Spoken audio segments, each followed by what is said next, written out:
Welcome back for another video. As highly requested, I've built a wildcard team for Gameweek 7 of what I think might be the best team right now. Now, I should caveat this that my wildcard got off to a poor start last game week, so what do I actually know? That said, I do think it's hard to argue with most of the picks in this team, so let me run you through it. A very quick word from the sponsor of today's video. This video is brought to you by manscaped.com. Hands down the best shaver I've ever used. They were kind enough to send me a new one here to unbox, but I actually already had one. I've been using it since last year because it is genuinely the best shaver. It ticks all the boxes for your shaving needs. It comes in a travel bag included and several interchangeable heads including a full trimmer. You'll work out which one you use the most. It's got USB-C and wireless charging, and it comes with the cables and interchangeable heads. It's waterproof as well, which is important. Till last year I was using a really cheap one and eventually broke when I was running it under the tap. On top of all that, for viewers of this channel, they're doing a 20% discount using the code FPL Focal. Plus on top of that, they're doing free international shipping wherever you are in the world. I guarantee this is one purchase you won't regret, speaking from experience. Go to manscaped.com/fplfocal and use the code FPLFocal as you check out. Click the link down below. So starting off in goal, and I've gone with Raya. Barring injuries, I'd expect Arsenal to finish first or second for expected goals conceded, and consequently a good chance of finishing with the most clean sheets this season. He's a season keeper for 5.6 mil, or at least until the second wildcard, whenever that comes around in like 20 or so game weeks time. Home to Southampton next, and they're top of the clean sheet probabilities this week, given a 52% chance.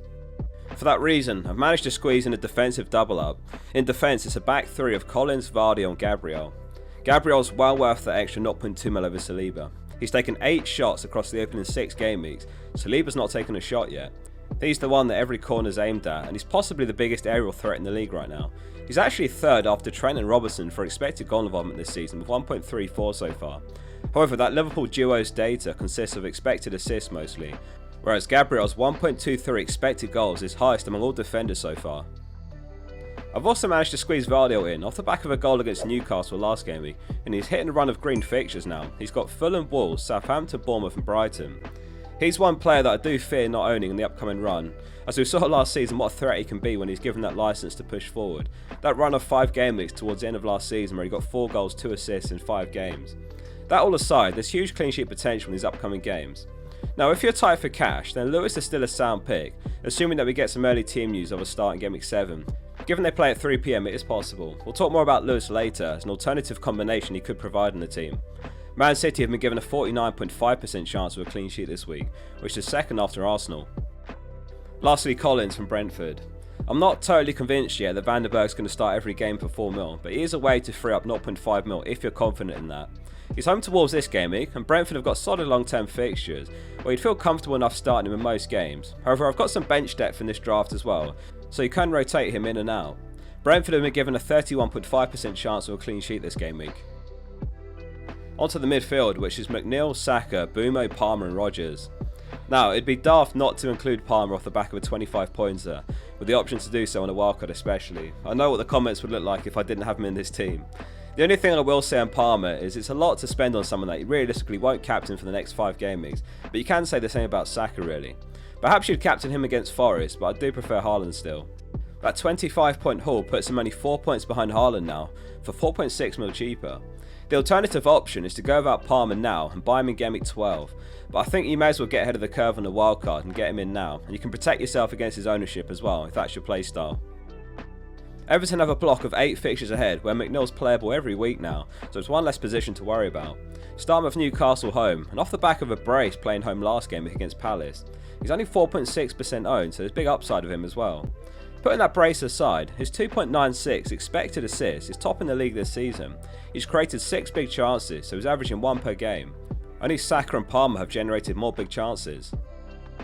Saka's a non-negotiable pick for me. Very unlucky to blank last game week. He created 8 chances, 4 of them big chances, and had Trossard's late goal been on target, it would have been a Saka assist, but it was adjudged to be off target, so it was a Trossard assist for the own goal. Arsenal registered 4.6 expected goals against Leicester, which was the highest of the game week, and they're playing home again to Southampton, who just conceded 3 away to Bournemouth. He'll come good. The Saka and Palmer combination gets a rough patch of fixtures for a few weeks later on, but in fairness, these guys are fixture proof, and I'm not convinced it's worth chopping and changing these with valuable transfers. They could be set and forget holds for very long term, and those other cheaper slots in the team are the ones that you swap around accordingly. And Bumo is also a staple pick right now, and I'm surprised his ownership's not higher. He's only 7.4 mil and he's got 5 goals in 6 games now. He's in about 22% of teams, which is great for us non-owners anyway. I'd love to see him get a bigger score in his upcoming games. He's fully capable of it, and he played in 25 games last season due to injury, and he hit 4 double-digit returns, scores of 16, 14, 13 and 12. Looking at the team in its entirety, I think the non-negotiables would be Raya, Gabriel, Saka, Bumo and Palmer, and the 2 strikers we'll talk about in a sec. Rodgers is the last midfield pick. He's representing amazing value for 5.2 mil now. The only reason I wouldn't have him as a staple pick is you could opt for a 4.5 mil midfielder like Dibbling and play 3-4-3. I've gone for 3-5-2 instead. He came off early last match and there were some concerns of an injury, but he is fine. He's already been seen in training. It might have been a pre-planned substitute that didn't work out in the end anyway. After all, he did play 90 minutes the opening 5 game weeks before that.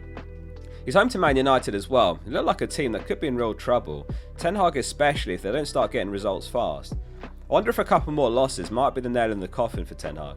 United are 13th currently in the Premier League table, and a Villa win would put them 9 points clear of them. Onto the front 2, which is Haaland and Solanke. I've gone with Haaland captain. I do think he's a better captain than Palmer despite that haul last game week.